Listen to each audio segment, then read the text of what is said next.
We are honored to have in the studio with us today the eminent writer, producer, director, and actor, Anand, who is in Toronto to mark the golden jubilee year of his career as star and leading man of the Indian film industry.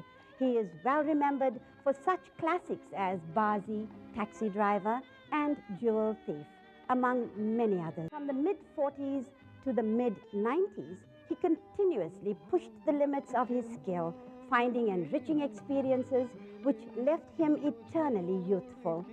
In 1958, for his performance in Kalapani, in 66, for his performance in Guide, which also won awards in 5 other categories, including Best Film and the Best Director. Needless to say, we are honored to have him in the studio with us today. So over now to Shan and Anand.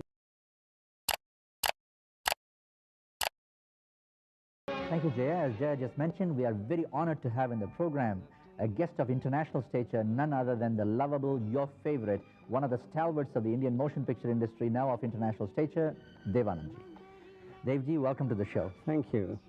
It's a pleasure and an honor having you here in Toronto, by the way, in our studio. And I have hearty compliments to you. I don't know where to start because you've accomplished so much, but your recent award, I'm very impressed by the fact that the Biographical Institute in the United States has given you a Lifetime Achievement Award, I believe, and it's endorsed in the Library of Congress in the United States.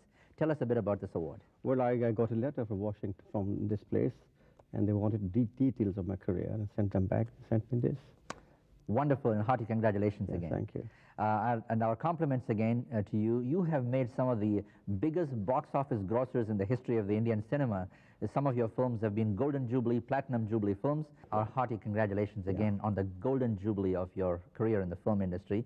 India recently celebrated the Golden Jubilee of the Indian cinema itself a few years ago, and you are just celebrating your Golden Jubilee. So it's a compliment to you that you've done 50 years of... Well, I've been at it all the time because I've been working. I never realized I've grown that much. When you became a filmmaker, you decided that you didn't want to be like other people making films. You went with reality on a daily basis. What you see in a headline in the newspaper, you wanted to make a film out of it. Tell us about that phenomena. I started as an actor.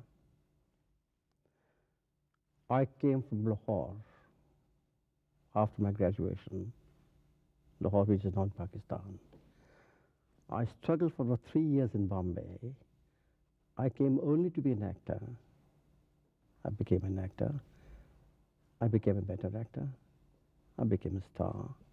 I became a better star. Then after having become that type of a popular star, the desire within me was to make my own films because I thought I was creative. I could write my films.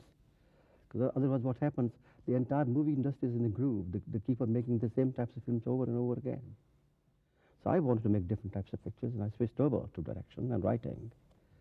Now, when I say direction and writing, I'm alert. My mind is alert. I'm a very aware man. I read newspapers, I read books, I meet people, I travel all over the world, and something that happens, that's happening any part of the world, that strikes me as cinema, and starts obsessing me as a thought. I chase that thought, make it into a story, into a screenplay, and make a movie out of this.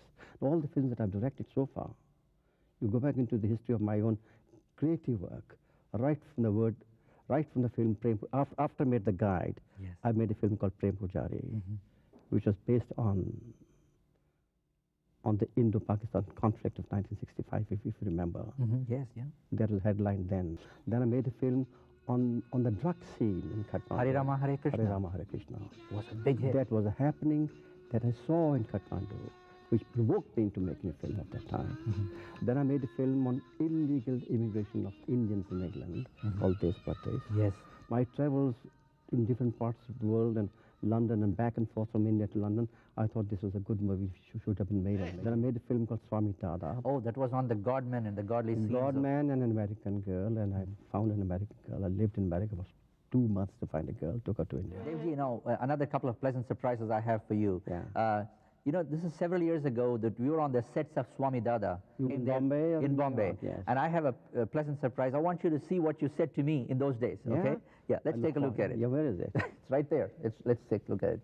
We are at the sets of Swami Dada, an outstanding motion picture that's under production by a veteran filmmaker, a person who started his career as an outstanding hero in the Indian motion picture industry. While Gregory Peck was making his headway in the United States, it was none other than Devanand in India who was making motion pictures.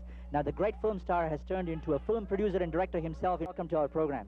Tell us a little bit about this film that's under production right now. Well, it just started. I, in fact, started working 3 days ago. I did some exteriors, and this is the first indoor set I'm shooting in. This is supposed to be a slum area, and the kids are all let loose in the streets. They've been pickpocketing, and they gather every evening here to give all the acquisitions to the main slum boss. And the film has a very interesting aspect. It's on a modern Swami who is going around the world making ashrams, and he meets an American girl who's hung on the Eastern mysticism. Is that right? Right. And I need an American girl who should be absolutely outstanding in looks and who should be able to carry herself beautifully in a sari. So I'm going all the way to New York and to the States to look for one. I don't want to hold up the set now. We're going to be talking more to Mr. Devanand, but first these messages from our sponsors back in Canada and the United States. Stay tuned. You're watching a special with the eminent actor, writer, producer, and director who made countless evergreen films, Devanand, a world-renowned personality. Then I made a film on education with Richa Sharma. Then I made a film on a political murder. I made a film on terrorism and sports, Abul Ramba. Now, Gangster, my latest film, is also born out of headlines that kept on appearing in the newspapers 2 years ago in India. Briefly, the headlines provoked me into some type of a creative piece of art, like 3 very super rich boys from Bombay, business people, very rich young people. They go to Delhi to strike a business deal with a very important business tycoon from Europe. And they go to the hotel to strike the business, and they disappear, they were kidnapped. Now this sentence by itself, this headline that came into the newspapers day after day after day after day, I thought, this is cinema. And I started developing certain visuals. And I started asking questions. Who are these 2 boys? What did they do? Where did they go? Who was the man? Who's the kidnapper? What happened? Why were they kidnapped? So all this I fictionized into a believable story, which is Gangster. Now the very name is violent. Gangster means it has to be a little violent picture, but it's not meaningless. It is a strong theme. When you do a cinema that has a social theme sometimes, do you run the risk of taking a certain, an element of risk with the box office? No, there's no risk at all, because the very fact you're making a film is a risk. It's a very exciting gamble. Absolutely. That's why it's exciting, because there's a bit of gamble involved in it. Right. In all creative work, you write a great novel, or you do a great painting, it can hit out in a big way, it may not be noticed. But in this business, you're spending a lot of money, you're spending a lot of your goodwill, but you're going by your mind, you're going by your convictions. And when you go by your convictions, the moment I plan a film, I just close my eyes and I ask lots of questions to myself. This is a movie that I'm convinced should do well. I'm going with my convictions. Supposing it doesn't do well, can you bear the loss or the let down by the audience? And I get my answers. And I say, okay, fine. I get my rewards while making the picture itself. It's so beautiful to make a film, to create a film, throw it out of a system and give it to the world. So I don't bother, because my rewards are given to me during the process of making of the film. It's such a fascinating process, because the entire film, right from the first word go, from the first scene to the last, belongs to me.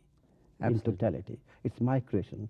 I mean, the thought is mine. The development of the screenplay is mine. The direction is mine. The production is mine. My own performance, if I'm casting myself in it, it's a tremendous feeling. So the question of any dejected or of any pessimistic depression, if the film does not do well, does not arise. Devanandji was just describing about his passion for the film industry. Now, he's a creator, he's a filmmaker, he's a motion picture producer, director, thinker, writer, and an actor. A man of such great talent. Very positive, flattering comments about you that you don't even know about, that I have obtained from some of the leading ladies that you acted with in some of your films. And I'd like you to listen to what they said about you. Would you like to listen to this? Certainly. Great. Let's take a look at it. My first hero was Devanand. He was very, very cooperative, very friendly. And in the beginning, I never could work in a night shift. Sometimes they have to shoot in the night time, in the outdoors. So I used to feel very sleepy. Then Dev used to tell me, first of all, he insisted that I should call him Dev because he was so senior to me. So I used to call him Dev Sahab or Mr. Devanand. He said, no, Wahida, you're going to call me just Dev. I said, okay. Then when I used to go off to sleep, he said, look, it's a hard work. It's not so easy as you think it is going to be. So that was very funny, and he was really very, very good. He's so full of energy. And I jokingly used to call him ever-ready battery. Even he never used to get tired. Here we should say Duracell, because there's a commercial that never stops. It works double longer time. Okay, good. And he used to say, okay, if a movie flops or something doesn't turn out well, he said, Wahida, never think about the past. Past is gone. Think about today and tomorrow. You know, that, I learned from him.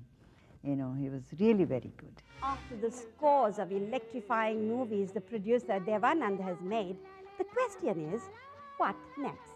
I'm doing the casting for this picture, and I'm needing, for this film, a 16, 17, 18 years old girl, innocent looking, beautiful, but then no such thing as perfect beauty, but there's such a thing as presence of mind and talent, and then you do it with the magic of the cinema, and she becomes a star. So that type of a girl I'm looking for, an Indian girl, but with an upbringing of the West, born here. I mean, there are a lot of beautiful girls in India. Right. You don't find them here, but you will not find the same upbringing there. So my mind is look, my eyes are searching, and the moment I find one, I've got the script, and I'll just come and say, here I am. And I'll announce it dramatically, and then I'll come to you to tell the world, there it is. Wonderful. Yeah. Well, we wish you all the best, and it's an honor for us to have you in the studio. And I'm very impressed. I told you in the beginning as I entered the studio, you're doing tremendous service, not only to yourself, to your community, to the Asians, and to Indians in India. We are in a mood to reach out, and you're creating a lot of opportunities for people. well, we will. You're inspiring others to follow in your footsteps. And I'm sure when I come back next time, in a couple of years, you'll be a bigger, greater man in terms of television. Oh, I can see that. I can see the tremendous amount of initiative you have and tremendous amount of enterprise. You said you met me on the sets of Swami Dada.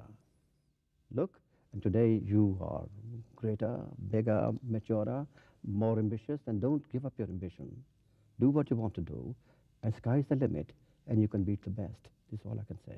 Go tremendously motivated.